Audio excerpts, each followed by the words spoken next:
దేవుని యొక్క శక్తివంతమైన నామమునకు మహిమ కలుగునుగాక. క్రీస్తునందు ప్రియమైన వారందరికీ నా స్తోత్రములు తెలియజేయుచున్నాను. ఈ ఉదయ కాలమున మన వేకువ మన్నా యొక్క ముఖ్య అంశము ప్రభువు నీకున్న కొంచెమును ఆశీర్వదించును. దీని ధ్యానార్థమై మనము యోహాను సువార్త 6వ అధ్యాయము 9వ వచనము వైపు మన పరిశుద్ధ గ్రంథమును త్రిప్పెదముగాక.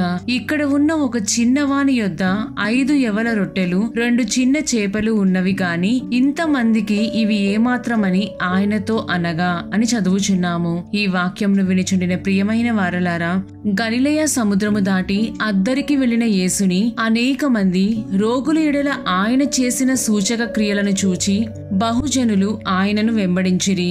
అంతటా అక్కడకు వచ్చిన జనులకు భోజనము పెట్టుటకు గాను తన శిష్యులలో ఒకడైన సీమోను పేతురు సహోదరుడైన ఆంద్రేయ ప్రభువుతో పలికిన సందర్భములోనిది ఈ మూలవాక్యము. మన క్రైస్తవ జీవితములో కూడా మనము దేవుని శక్తిని ఎరిగియుండియు ఆంద్రేయ వలె ఇది ఎలా సాధ్యము, అది ఎలా సాధ్యము అని ప్రభువును ప్రశ్నించుదుము. మనలో ఒక స్థిరత్వము ఉండవలెను. అప్పుడు మాత్రమే గొప్ప కార్యములు, సూర్య కార్యములు మన జీవితములో జరుగును.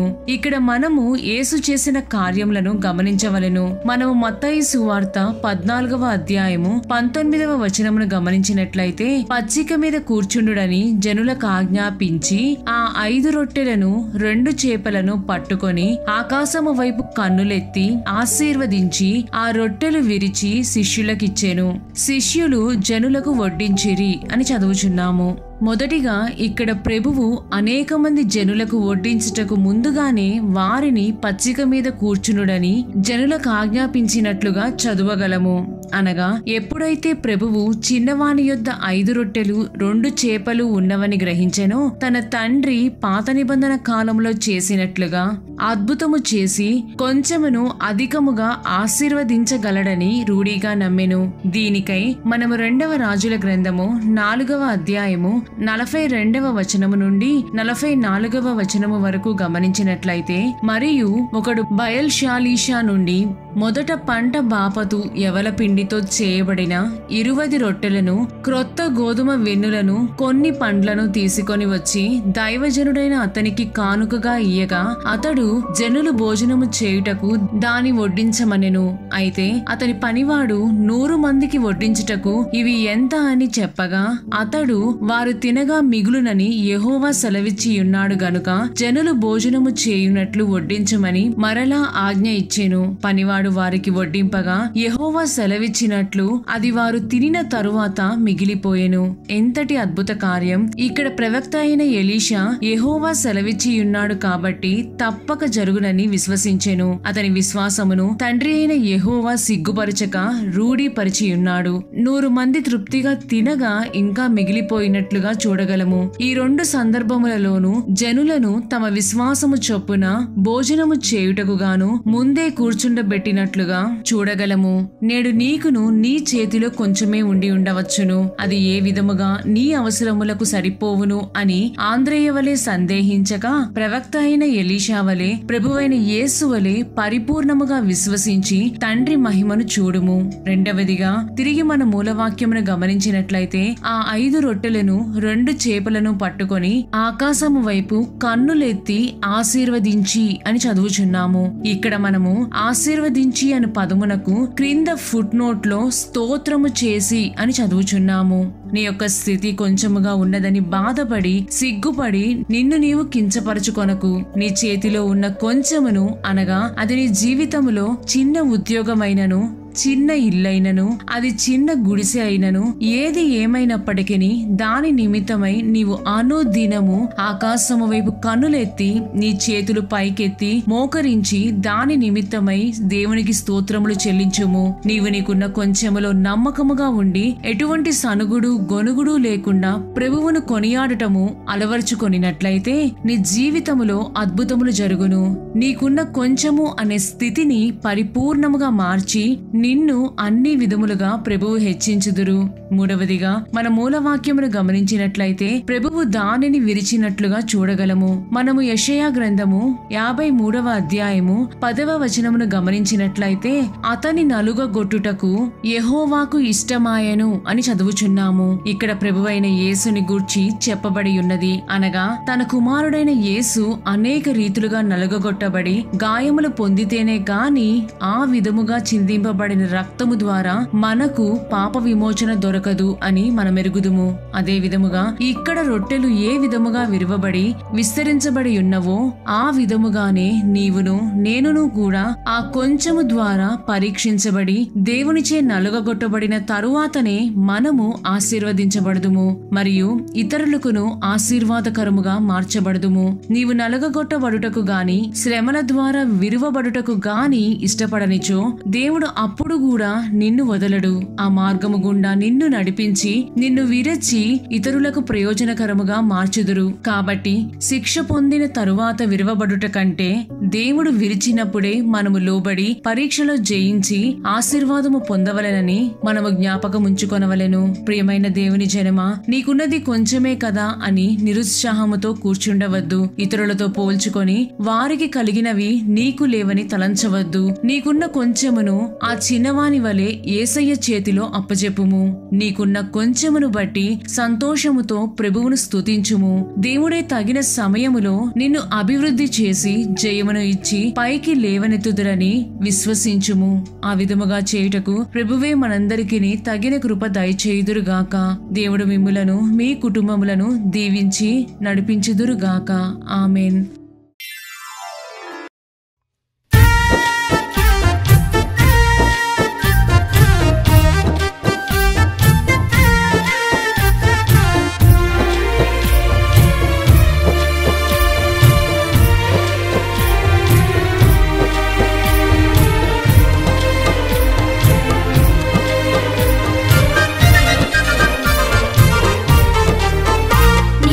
ఉపకారములన్నీ లెక్క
నిబంధన నిర్ద్రోహినైతి నీ మార్గము నుండి తొలగితిని నిబంధన నిర్ద్రోహినైతి నీ మార్గము నుండి తొలగితిని నీ కరుణకై నేను ప్రార్థించగా నూతన పరిచితిని నీ కరుణకై నేను ప్రార్థించగా నూతన పరిచితిని నీ దయతో నూతన పరిచితిని నీ ఉపకారములన్నీ లెక్కించగా నా హృదయము పొంగుచున్నది నీ ఉపకారములన్నీ లెక్కించగా నా హృదయము పొంగుచున్నది సజీవునిగా నన్ను నిలిపితివి యేసయ్య నిన్ను పొగడగా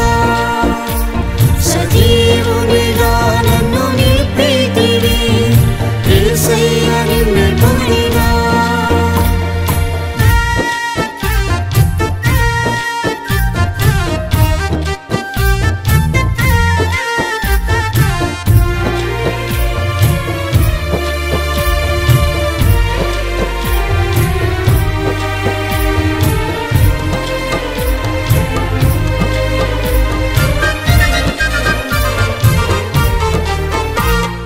సజీవుల దేశంలో వసింపను సమర్పించగా నన్ను నీ హస్తంలో సజీవుల దేశంలో వసింపను సమర్పించగా నన్ను నీ హస్తంలో సాధాని క్రియలను వర్ణించగా నిత్యము కొనియాడగా సాధాని క్రియలను వర్ణించగా నిత్యము కొనియాడగా నా ప్రియుడా నిత్యము కొనియాడగా నీ ఉపకారములన్నీ లెక్కించగా నా హృదయము పొంగుచున్నది నీ ఉపకారములన్నీ లెక్కించగా నా హృదయము పొంగుచున్నది సజీవుని